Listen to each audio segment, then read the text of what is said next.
The Lean Startup by Eric Ries introduces a methodology for developing business and products in a more efficient, leaner, and customer focused way.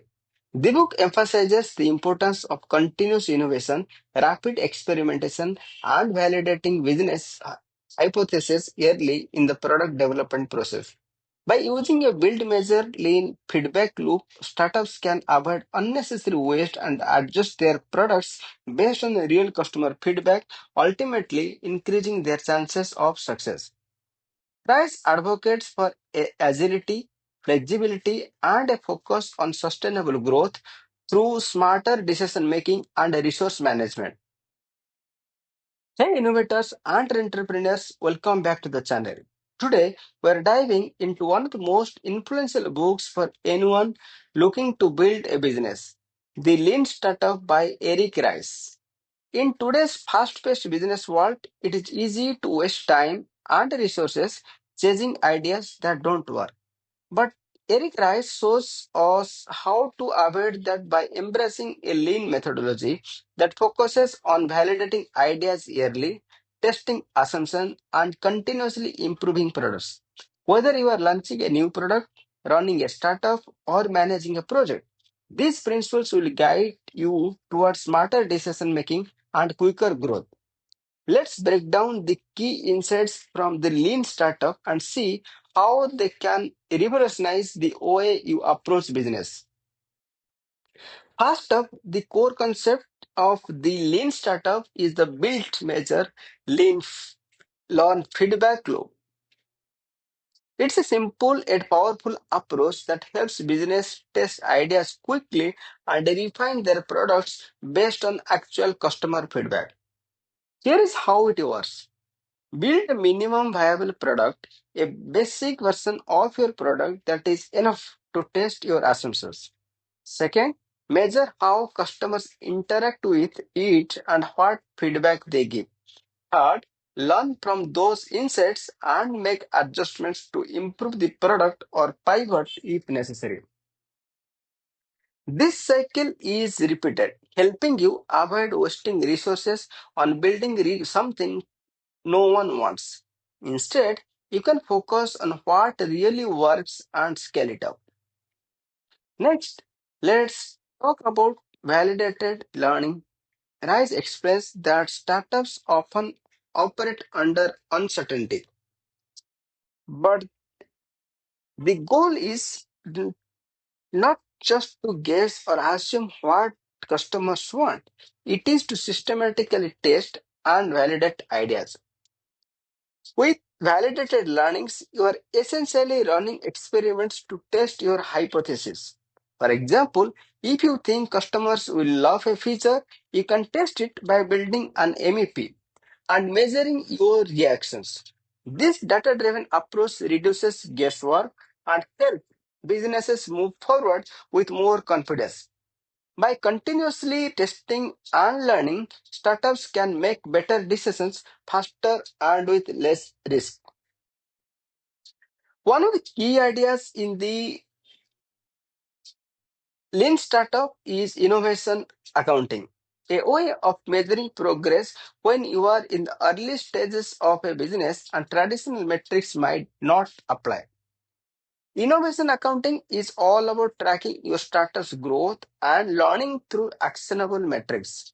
Instead of focusing on vanity metrics like page views or number of users, you should focus on metrics that show real progress, like customer retention, product engagement, and revenue growth. By using innovation accounting, you can evaluate whether you can start your startup is moving in the right direction and make data-driven decisions to improve.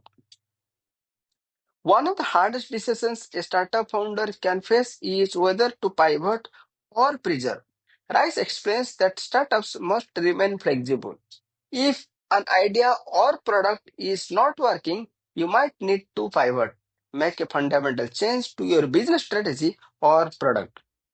On the other hand, if you have validated that your product is on the right track, then it is time to persevere, doubling down on what works and scaling it. The key is to make this decision based on real data, not gut feelings. The ability to pivot quickly when necessary can save a startup from failure and open up new growth opportunities. The lean startup is not just for product development, it's a mindset that should be embraced across the entire organization. Rice emphasizes that everyone in the company, from marketing to operations to leadership, should be focused on minimizing waste and maximizing value. This means aligning your resources, teams, and strategies around a common goal, creating value for the customer as quickly and efficiently as possible. Lean thinking helps companies remain agile and adaptable in an ever changing business environment. Lastly, the lean startup stresses the importance of continuous innovation and maintaining agility. In today's world, where technology and customer preferences evolve rapidly, staying flexible is crucial. By consistently testing, learning, and adapting, startups can keep pace on with the changes and continuously improve. This agile approach allows business to innovate without burning through resources on ideas that are not ready for the market. So let's recap the key lessons from the lean startup. First, build first, build measure lean. Test ideas quickly and refine your product based on real customers' feedback. Second, validated learning. Use experiments to validate your assumptions and learn from customer reactions. Third, innovation accounting. Focus on actionable metrics that show real progress. Fourth, pivot or persevere. Make data driven decisions on whether to pivot your strategy or continue on your current path. Fifth, lean thinking. Embed lead principles throughout your entire organization to minimize waste and create more value. Last, continuous innovation. Keep testing, learning, and adapting to stay ahead in a fast changing market. Are you ready to apply lean principles to your startup or business? Hit that like button, subscribe, and share this video with a fellow entrepreneur who is looking to improve their product development process. And let me know in the comments, how are you incorporating the lean startup methodology into your own projects? I would love to hear your thoughts and experiences. Until next time, keep innovating and learning fast.